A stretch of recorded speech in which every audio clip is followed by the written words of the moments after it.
Dr. David Okoro, security strategist. Doctor, welcome back to Inside Sources. Thank you. All right. And to my far right, also returning back to Inside Sources for quite a while now, Mr. Adamu Gaba, the second global affairs analyst and an APC chieftain. Adamu, welcome back to Inside Sources. Thank you for having me. It's been a while. It's been a while, actually, yes. So let's start with you. Okay. I want you to look at the political dimension. You are a politician, but you are also a global affairs analyst. What do you think the president should do going forward? You have a situation where this matter of the killings in the country has become a global concern. The man that has the biggest microphone in the world, Mr. Donald Trump, has spoken about it. What should the president do? Thank you for asking this question. I think from my own perspective is that we have to really look at our internal assets properly and reorganize ourselves. First and foremost, by stop denying the obvious. Because the issue of genocide has been established by the US. If Nigeria refused to do so, they have done their fact-finding and have established. In fact, just yesterday, a resolution was passed in the Congress that they condemn what Nigeria is doing. Right. And at the same time, they also supported what Donald Trump has done for designating Nigeria as a country of particular concern. So in this case, we have a responsibility to reorganize ourselves, accept these our weaknesses, accept also the weaknesses that is happening within our intelligence and security architecture, and then work jointly, responsibly with the United States government to see that we take ownership of the issue and then take the driver's seat to fix the problem. But the situation whereby we kept denying the obvious, it is only going to exacerbate the situation that may go beyond our control. And if you check, we have international assets. Like even within the government, we have one big boy opinion that we don't amplify. And that's that of the Senate President. The Senate President was vehemently against the situation. If you notice, he was consistently saying we don't want to infuriate Donald Trump further. Yeah, it makes sense. And his deputy said, what do you mean? So look at the deputy said that the response of the deputy president was reckless. You can't have America on your tail. Nobody wants America as an enemy. Even the superpowers like the China and the Russia, they don't want America as an enemy. So we don't need to attract the wrath of the superpower. So what we need to do is to conciliate them. We avoid this confrontational approach by leveraging on collaborative approach to see that we bring the end of this issue. Accommodated. To what extent do you think we need to use the kinetic approach to just go ahead and destroy these people? We have inside information that there has been a contention between our military chiefs and some of the political appointees. Why the military chiefs have been saying that, look, let's take out this guy. You know, it was even in the press at the point that Bello Toji, they had him in their range, but they got our world to stand down. So as a strategic expert yourself, as a strategist in security matters, isn't it time to just, first of all, silence these people? What's your view? Well, thank you for having me. I think that it's a pretty straightforward problem. What Donald Trump is saying is not that he's going to come and invade Nigeria tomorrow. He says that there are security problems in Nigeria that have the capacity to affect the other parts of the world. And that the Nigerian government doesn't seem to be doing enough to address it over a long time. And he says, if you don't address these issues, we will come in and help you to address it. And that then takes me back to some of the problems that we have, which you brought on. The Office of the National Security Advisor seems to have taken this issue of non-kinetic or negotiation to a national security policy level. That now, instead of using the strong arm of government, you have a military, for goodness sake, because of times like this. Right. And the military are not known for negotiation. The military fight. That's where you hear of war college. Yeah. So the military fight, that's their responsibility to defend the territorial integrity of a country. And in defending territorial integrity of a country, it's not done through non-kinetic or negotiation. There is a level for non-kinetic, but there's also a level for kinetic. The kind of situation we have in Nigeria requires the strong arm of government. In a situation where some group of people not only kill people, they have shot down at least 2 military aircrafts in Zamfara State some years back. I can't put my finger on the actual year. They shot down these same people you call bandits. They shot down a fighter jet, a military fighter jet during the government of Buhari.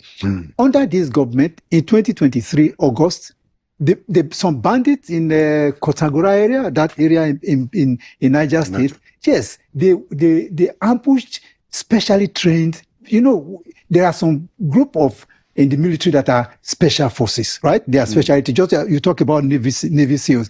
Right. Nigeria had people that were trained as rangers. They were ambushed and killed. About 22 of them or so. Wow. And when an aircraft was sent to go and evacuate their bodies, that aircraft was also shot down by bandits, and the bandits went straight to the aircraft and killed those who were surviving there. Right. And when that happened, the Niger State governor was levied with rage. He came to Abuja to ask for the military support to crush those forces. Thereafter, he went to the villa, and he came out of the villa and granted a press statement in which he was saying that we will not use force, we will negotiate. And 3 days after that, the vice president also came out and said, this kind of activities is not going to be done by kinetic, we'll use non-kinetic means. And by the way, what do you mean by non-kinetic means? Non-kinetic... After they shamed... After they killed... They shamed the entire nation. The entire nation, they killed your military forces, they desecrated them, and you are talking of negotiation. And they made a show of it. They made a show of it. So when you are saying to me whether Nigeria should use a force or non-kinetic, non-kinetic actually means agriculture, employment generation. That government provides social services, that government provides infrastructure, that government provides employment. Those are non-kinetic. Non-kinetic does not mean negotiate. And in the situation where you have a country where there are military, you have bandits coming for meetings, and in those meetings there are soldiers, there are police and all that, and bandits come with very sophisticated military equipment to come and negotiate. It's like rubbing to your face that your country is gone. So the question, the point I want to make is the president needs the courage. You need to exert that courage, that he is the supreme commander. He's the commander-in-chief of the Nigeria Armed Forces. They are called armed forces not because they are negotiators. Exactly. Because if we want negotiators, then let's scrap the army and set up a negotiation and team. we are spending every day. Over 12% of the current budget is for the security. The military, Nigerian military, I know, are ready to do their job. But then there's the political component that have all other considerations. Ethnic, politics, and all sorts. They are bringing that on the table. And so the soldiers know what to do, but they are told not move. What to do. So going back to the question you asked, globally, when you have a national crisis like this, you have the military in the front. And that's what Trump is saying. Either you use your own military. Trump is not saying they are going to come and negotiate. They say they are going to come and use the American strong arm. So you better use it. Yes. So for me, I think that we should support the president across party line. Whether you are APC, PDP, or whatever, we must support this president. Whether we are Christian, Muslim, whatever, we must support this president to instruct his military to ensure that they take that step we need to deliver this country. Do you know why you are talking about negotiation or not? This insecurity thing is spreading. The last time we are aware of activities of terrorists, they've taken over most of Kwara State. They are in Ondo and Osun State, Edo North, Kogi State. We're in trouble. So we're not even talking about Zamfara now. We're not talking of Northwest or Northeast. We are talking about this thing creeping into the other part of the country.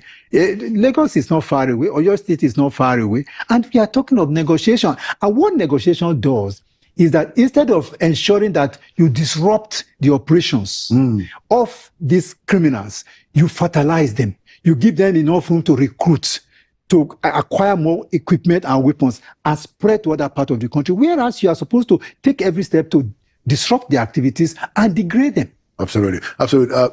We have to really speak to Mr. Nuhu Ribadu, the NSA, to rethink this idea of negotiating. I know that his office has denied, paying ransom and all of that, but there is a very strong buzz in this town and across this country that those bandits are being treated with kid gloves. So what's your take? You see, the problem is the factor of negotiation or I can say the non-kinetic approach, has been on, I think, since 2016, with the former President Muhammadu Buhari, when he started in the northeast after the decimated Boko Haram, some of the so-called repentant Boko Harams, the radicalization, some DDRRR policy, that's what they call it. So they started doing this kind of policy to see that they have accepted and then assimilated them into the society.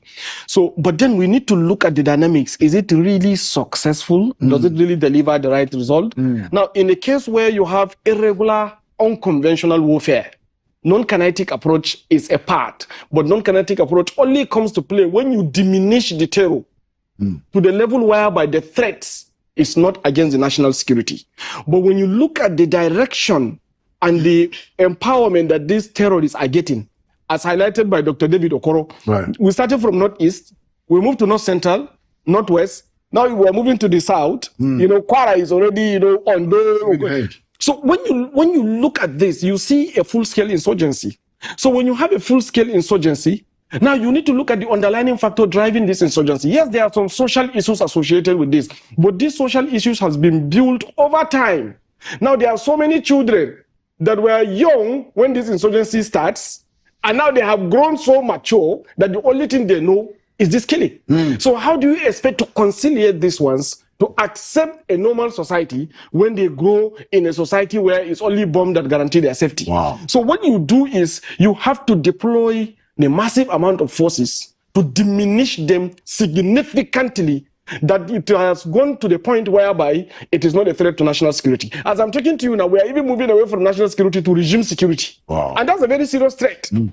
So what we do is that we have to push back into the national security, diminish them from where they are in the name of negotiation. What are you negotiating with somebody who has guns and he is willing to come and kill you? So this is a very serious problem. And then you give them money in the name of trying to conciliate them. And these are the monies they use to get emboldened to come back and kill more. In a proverbial case where you have Vikings in the 10th century, where the kings of Wessex seems to partner with them, he keeps giving them what they need, they get emboldened until they come and overrun the entire English kingdom. So this is exactly the situation we're facing now.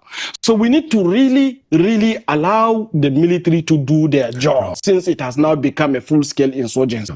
There's a video that has gone viral, of Ajia Najatu Ahmed, who said that he had a conversation with the president, and the president said that, well, I don't have a plan for the North problem, because, they may even kill me. Now, that insinuates, we've not had a response from the villa. I don't know whether it's necessary, but that insinuates that the president is afraid. How do you read the body language of this president when it comes to courage, and how much of it have we seen in the way that is handling this matter, or how much of it should we see? Let's start with... I think that video was not a recent video. Yeah, but it's just... not a recent video. Yeah. I've seen it before. But let me say this. 2023, a day before the president was sworn in, I was invited to a big a network, a national TV like this, and asked to set a security agenda for the president. My concern was that because the security situation in the East can be handled, the one in the South is being handled. Can it be handled? Southwest, not much is happening there, but the North is an entrenched insecurity economy, where you have a crime economy that is entrenched. It's a whole economy, and it has backers. It has strong people. Very strong backers. There are people that fund the insecurity in the North. There are people that supports it. There are people that fertilize it. There are people that benefit from it. So when you want to fight that, I was asking, does the president have the courage? Will he be able to muster the courage to confront these people? And particularly at a time when we are moving close to an election. I'm not even talking about taking out killing the president. That should be an issue because he's well protected with all the resources of the nation. But the political consequence, is he ready to face it? But just to say whether he likes it or not, where we are now, with the threat of America, he has no other excuse or have no escape but to do what is needful. And that's why I said, as a nation, as a people, we then need to support him to do what he needs to do. Now, as a commander-in-chief, we are in war. He needs to move his men, and he needs the support of everybody to be able to do that. So I want to posit that what is required is for the support of the people. The president shouldn't be afraid, because posterity will remember him for this moment. He is the supreme commander. Last word, Adamu Gaba, quickly. One good thing again is that our military have very good experience of fighting in the Sahel, more than the US military. That is why when they came to Liberia, they couldn't do it. They have to invite Nigerian military to help them. Similarly, in Sierra Leone, they have to invite Nigerian military to help them. So Nigerian military is actually very efficient in fighting, but then we need tactical and intelligence support so that we can deal. But do you think the president has enough courage? Yes, I think the president have enough. Do they have an option? But before you go off, I just want to say that the Nigerian military know what to do. Give them the responsibility, give them a free hand. They will do it. We don't need Americans to come and help us. Exactly. Nigerians can protect and defend Nigerians. So the president should take responsibility and give the instruction, and it will be done. Thank you so much. And I agree that I will be surprised if this man is not courageous. You know, whatever you say about Bola Ahmed Tinubu, I think you cannot take away his courage. And Mr. President, you know, the time has come for you to show us that you are indeed a man of courage. And like Dr. Okoro said, there's no option on the table.